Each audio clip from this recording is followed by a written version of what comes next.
Hello everybody, welcome to linuxhint.com YouTube channel. Today we're going to discuss top 25 Linux commands that everybody must know. A developer's best friend is the command line, and it should be incorporated into their routine work. It helps to make a system more efficient and manageable. For instance, you can write various script codes to quickly produce and automate time-consuming processes.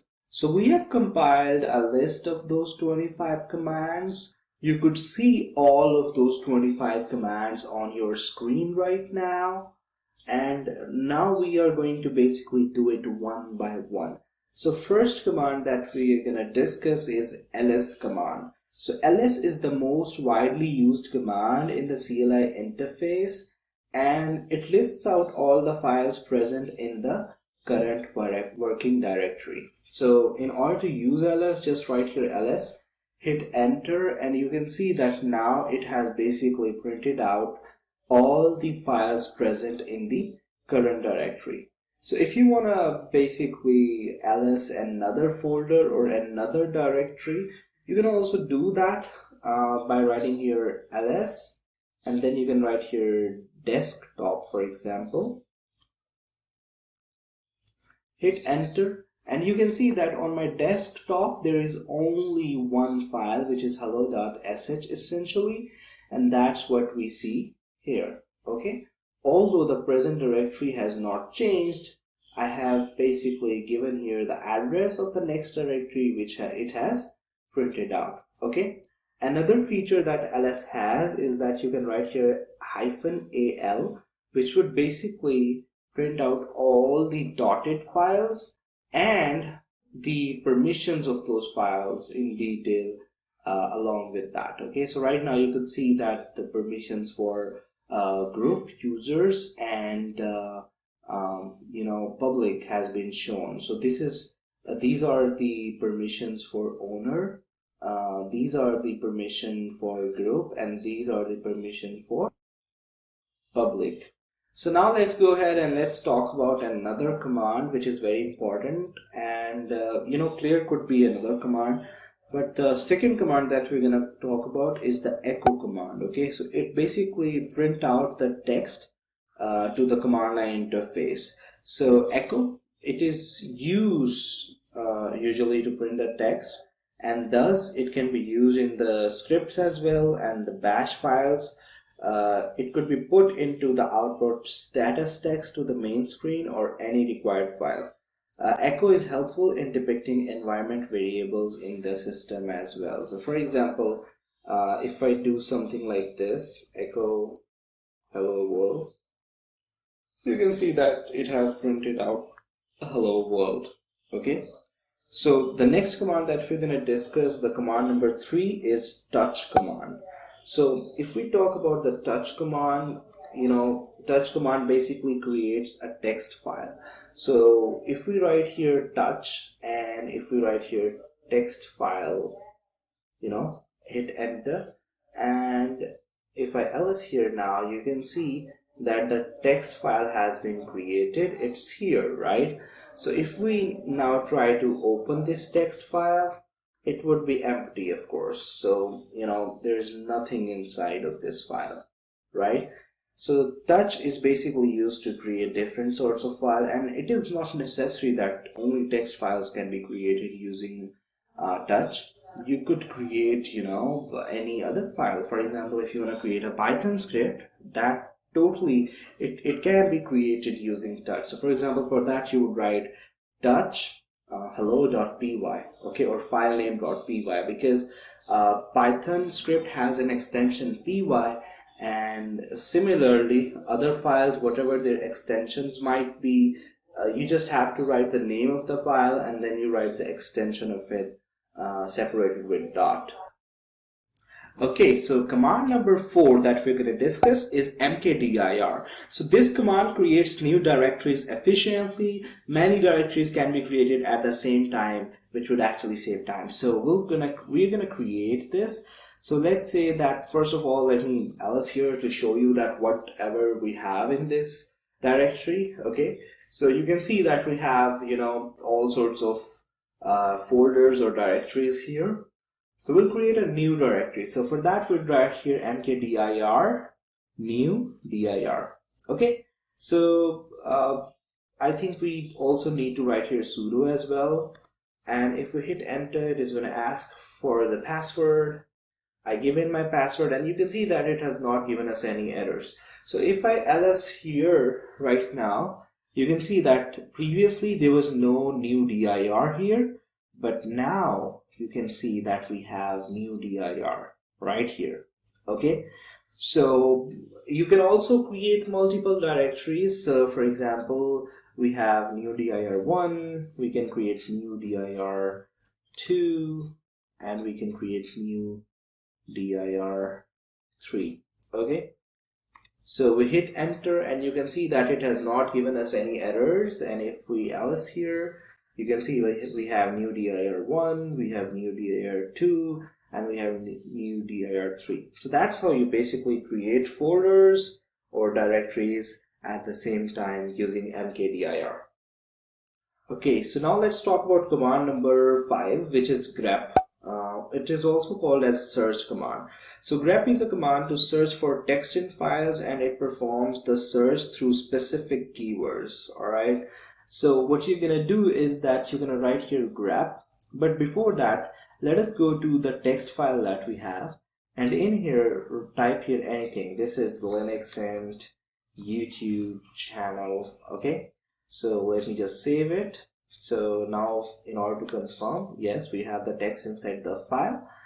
We can use grep here. So we write here grep, and then we write here -c, which would basically count the number of the search text that how many times it appear in the file.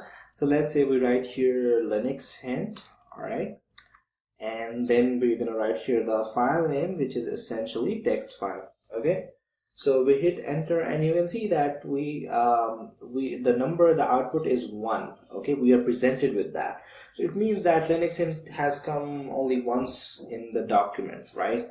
So if we go here, and if we make this little chain that we write here linuxhint multiple times, let's say 3 more times, and if we save it now, and if we come back, let me just make sure that we have the text in the document. So now if we clear it, and if we run the same command grep -c linuxhint, which is a text that we want to search, the word, and then we write the text file name, which is essentially text file. If we hit enter, and now you can see that it has come 4 times. So there are different flags like -i, which basically searches for the case sensitive. Like if you put -i here, it would become case sensitive, and the search would be case sensitive. So for example, if we have linuxhint all in alphabetical order, like capital words, all right, then if we search for this linuxhint, we will not find the result, okay, because of -i flag. All right, so there are many other examples that could be done, but I'd recommend you that you go ahead and you basically read the man pages of the grep. Okay, so with the man pages, let's move on to our next command, which is our command number 6, and definitely it is a man command, which means that it could display you manual. All right, so the man command, it is used to display the manual. For example, if you don't know what echo command does, or you don't know what grep command does, then you can take the help of a man command to find out. So for example, you would write here man, and then you would write here echo.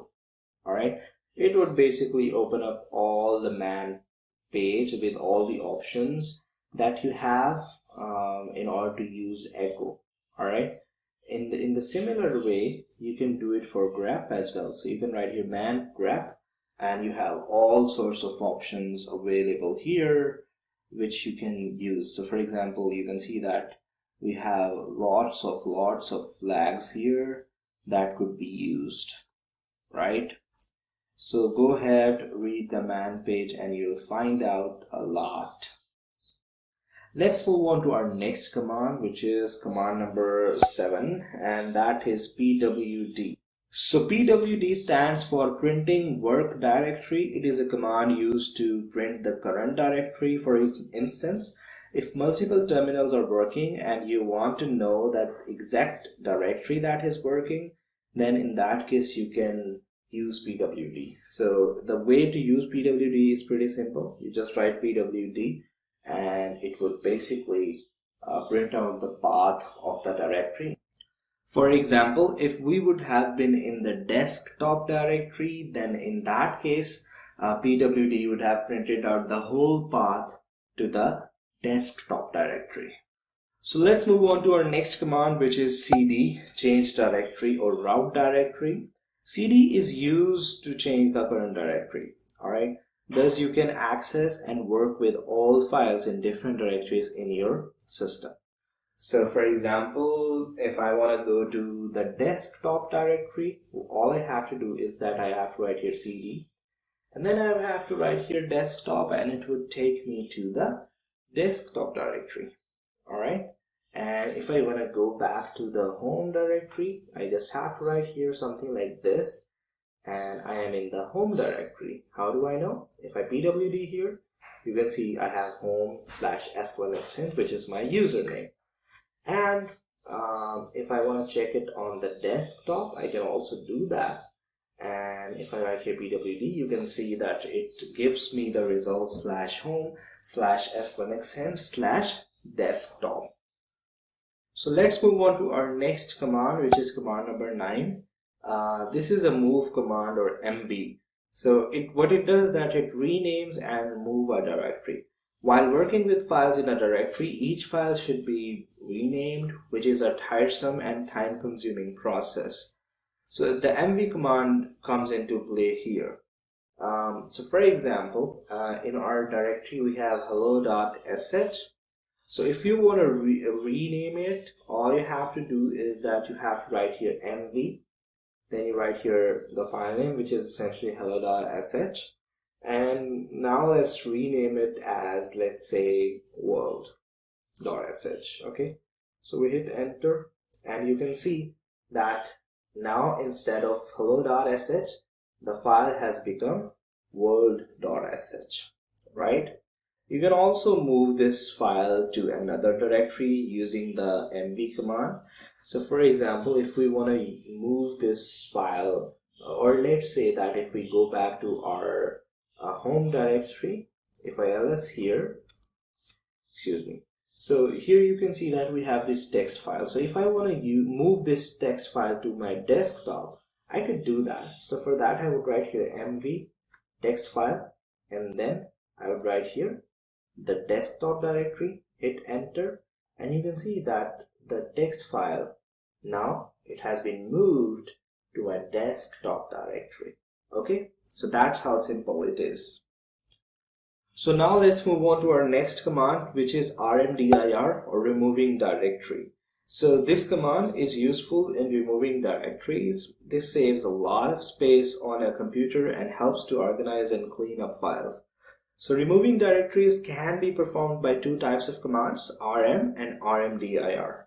The latter only removes empty directories, thus preserving data. So let's go ahead and let's try to delete some directories. So you can see that in our home directory we have a lot of directories that we have created previously. So now let's try to delete them. So let me just ls here first. You can see that we have new dir. So if I write here rmdir and I write here new dir, hit enter, no errors. If I ls here, you can see that new dir is gone. So let me delete this new dir 1, 2, and 3 as well. So if I write here rmdir, and let's try to do that simultaneously. New dir 1, new dir 2, new dir 3. Hit enter, no errors. If I ls here, you can see that I do not see any of the new directory in my home folder or home directory. Okay, so that's how you basically delete the directory using rmdir. Alright, so the next command that we're going to discuss is the locate command. It helps you locate a file or a directory. So through this command locate, a specific file or directory can be found. It also searches regular expressions by using wildcards. So let's try this. So for example, if I want to search this text file, all I have to do is that I have to write here locate, and then I will have to write here text file. So if I hit enter now, you can see that it has located the text file and it has given the path, the exact path that would lead you to the text file. Okay, so /home/s linuxhint/desktop and then /text file. Okay, and if you want to search another file, you can also do that. So let's do it for world.sh. You hit enter and you can see that it has basically pointed that out for us as well. So that's how simple it is to use the locate file. There are certainly other options to use the locate file as well. You can check them out by using the man command. Alright. So the next command that we're going to discuss is the less command. So this command less views the files without opening them in an editor tool. It is very quick and opens the file in the existing window while also disabling writing abilities such that the file cannot be modified. So for that, you would just write here less. Let me just clear it first. Write here less and then write here text file, hit enter, and you can see that it has basically printed out the file. On the same time, I cannot basically edit it, you know. If I write here, you can see it's a log file is being written, and if I come out of here and if I nano the text file, you can see that nothing I typed was written there, right? So this is the less command. Alright, so the next command that we're going to discuss is compgen. I don't know how to pronounce it. I've been pronouncing it that way. If you think I'm pronouncing it wrong, correct me in the comments below. So we write here compgen, and basically it is a very efficient command that displays all the commands, names, functions, files on the command line interface. So if I want to display all the commands, I would just write here -c. I would hit enter and you can see that all the commands that are available at my disposal have been printed out here. I can use all of them, you know. These are the commands that I could use in the terminal, all the possible commands, and you can see that the list is very long actually. You know, I'm scrolling and scrolling and scrolling and it's never ending, right? It looks like that, but obviously it would end at some point. So, you know, it's quite long list of commands that are available, right? And similarly, you can print out other things as well. So for example, if you want to print out the functions or files, you can see that you have text file world.sh and the .text file .swp. So these are the uses of compgen command. Hope you have found this useful. Now let's move on to our next command, which is essentially redirecting print. So for that we use this angle bracket. This character basically prints and redirects the shell commands. It displays output from the previous command in the terminal window and it sends it to a new file.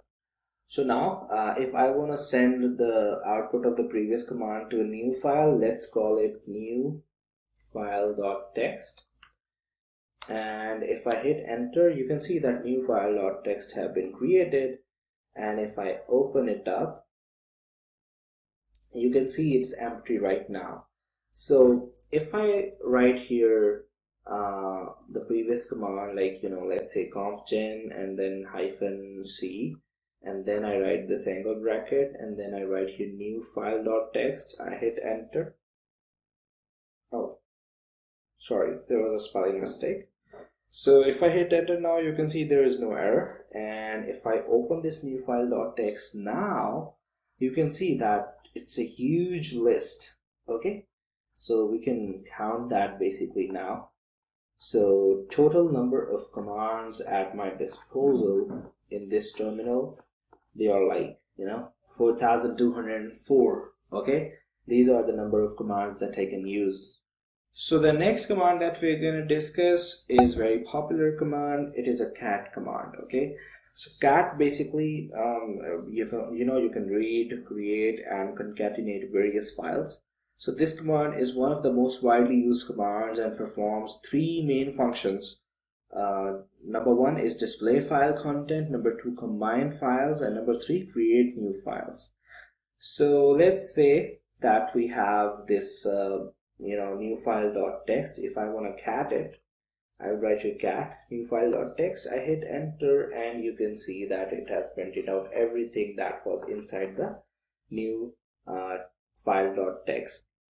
So now we can do the same thing with the other files as well. So for example, if I write here cat text file, hit enter, and you can see that we have everything printed out, whatever was inside the text file.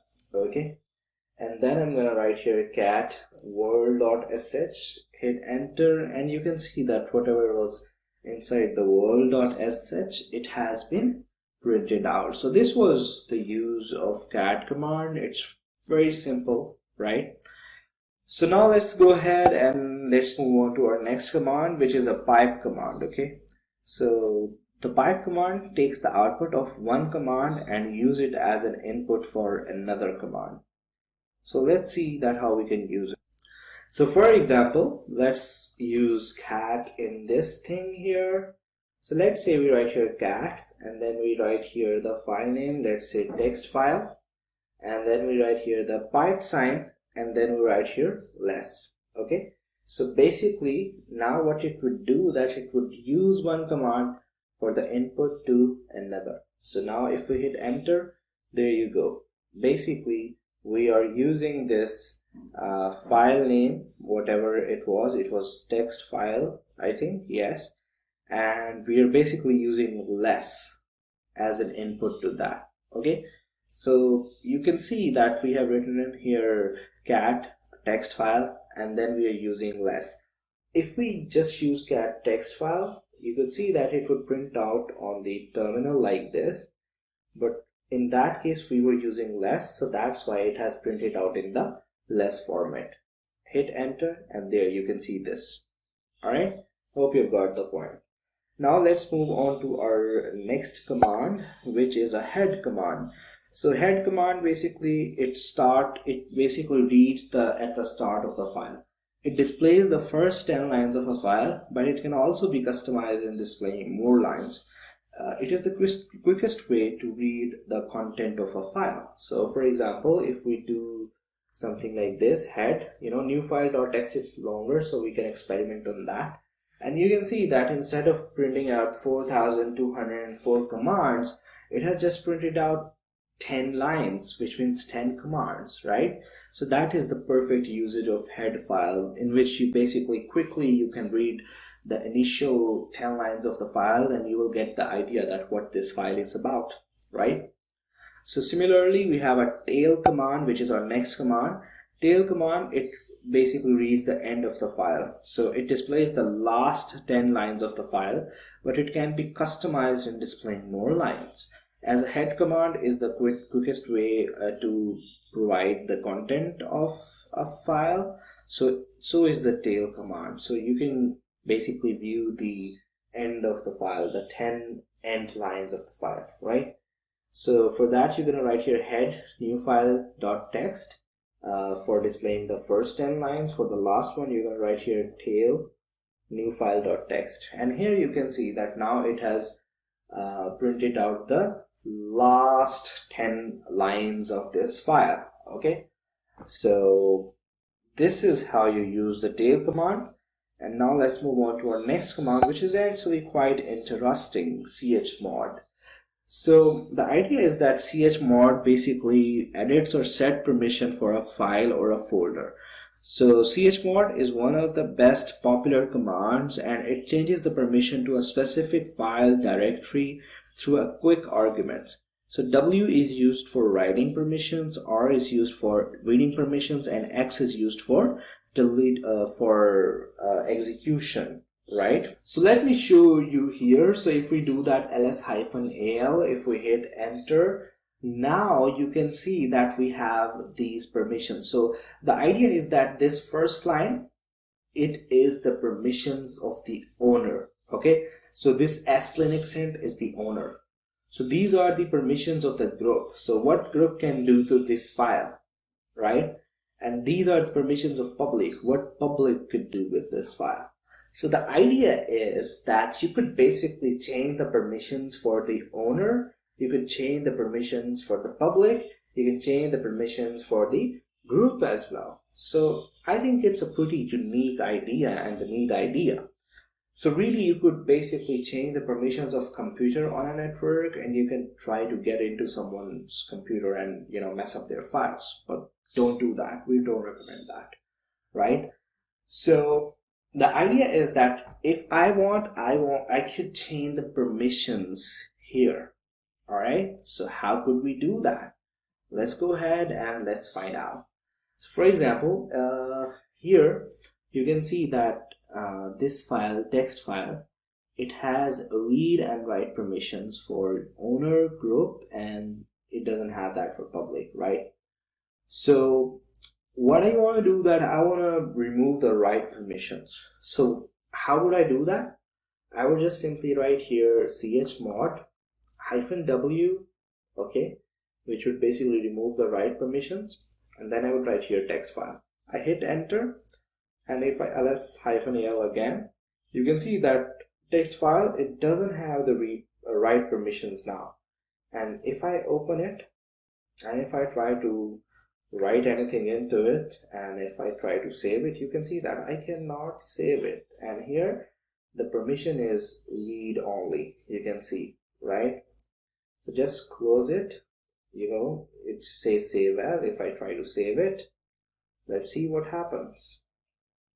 You can see that it says is read only. Do you want to try to replace it with the one you are saving? No, of course not.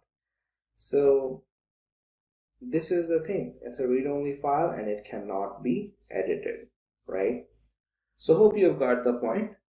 And now if I want to add the write permission back, or if I want to take out the read permissions as well, then in that case what I have to do is that I have to write here chmod -r for taking out the read permission, and +w for adding the write permissions, okay? And +r for adding the read permission if they are not there, and +x for executing permissions that you want to give if it's not there already. Okay, hope you have got the point. That was pretty simple. So now let's move on to our next command, which is exit command. And this command is basically used to get out of the current shell or the terminal. So for example, if I want to quit this terminal without using the GUI or interface, then basically I need to close it by you clicking on this cross button, right? What if I want to close it through the terminal? I can also do that. So terminal gives you the option to kill itself, right? So you write here exit, you hit enter, and you can see that now there is no terminal, right? So if you want to open it up again, press Ctrl-Alt-T, and you could zoom in. Command, which is a history command. So basically history command shows the most recent command used. So this command is very important while scripting. It shows the past commands used within the terminal window. So now if we go ahead and we do that, you can see that we have used 339 commands in our terminal, which we have a record of, right? So this is how useful that history command is. Now let's move on to our next command, which is clear, which clears the content of the terminal. It is very important. It keeps the terminal clean and lets you focus on new commands, okay? So for example, you can see that we see a lot of stuff on terminal, and obviously, honestly, we have been doing it all the time, right? So if we clear it, bingo. It's a very important command, and it is a must-know command, right? You must know that. So now let's move on to our next command, which is a cp command, which stands for copying directory or file.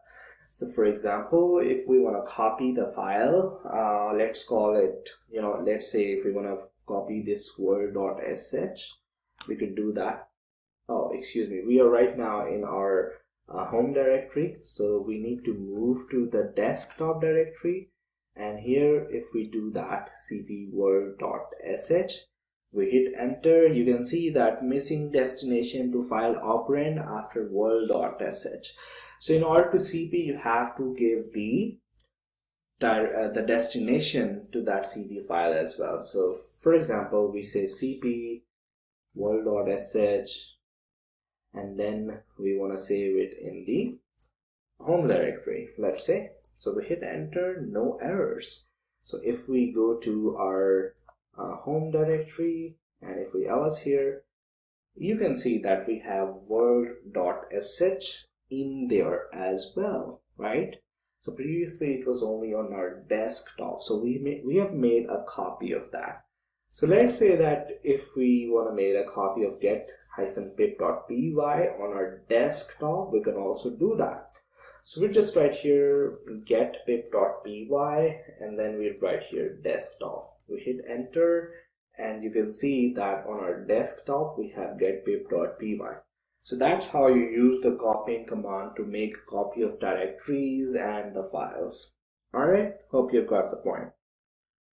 Now let's move on to our next command, which is kill command. Okay, so kill is our second last command, which means that it is a command number 24. The kill command terminates the process working on the command line interface. So in order to use that kill command, what you have to do, like first of all, we could find out all sorts of processes happening. So here you can see that we have, let's say, lots of processes. So let's say we have this Postgres process, and let me check the PID. So the PID of the Postgres is, let's say, 1476. And let's say if we want to kill it, right? So in order to kill this process, all you have to do is that you have to write here kill, and then you write here, the ID, which was actually I forgot. Let me just take a look again. So let's go here, 1476. Okay, so we write here kill, and then we write here the ID, which is 1476. And you can see that it says operation not permitted because we are not using it as a sudo user. So we'll just add here sudo, and then we hit enter. It is going to ask us for the password, and you can see that it has not given us any errors, which means that the process has been killed successfully. Now let's try to kill the other one as well, 1477. If we hit enter, you can see that there is no error. So that's how you basically kill a process. Okay, so you could find the process list in different ways. You can also write here ps, and you could find the process list, and then you could use the process ID to kill the process. And this time right here is the CPU time basically. Now let's move on to our last but not least command, which is essentially sleep command. Okay, so this is a great command. So sleep command, it delays a process for a specific time. Sleep command controls and manages process in scripts as well. It delays the elements from processing or for a specific time. The time can be specified using seconds, minutes, or even days. So let's go ahead and let's try to use sleep command. So let's say if I want to sleep for 2 seconds, if I hit enter, you can see that it would take 2-second gap, and then it would basically gives me the option to write again. Okay, so it takes 2 seconds to execute that command. And if I want to take a 5-second window, I would write here sleep, and then I would write here 5, and you can see that it would take exactly 5 seconds to execute the command. Okay, so that's how you can use sleep. You can write here even minutes, 600 seconds, 1000 seconds, even for days, that would be in 100,000 or maybe over 100,000 seconds, right? So you could use that in the bash scripts that you would write. We have a bash course available on our channel. Would give you the link of that in the description so that you could go and watch. All right, So that was all about sleep command, and similarly that was all about all other 24 commands. So hope you have liked this video. These were the top 25 commands every Linux users must know. And for written articles, you can always visit our website linuxhint.com. Thank you so much for watching.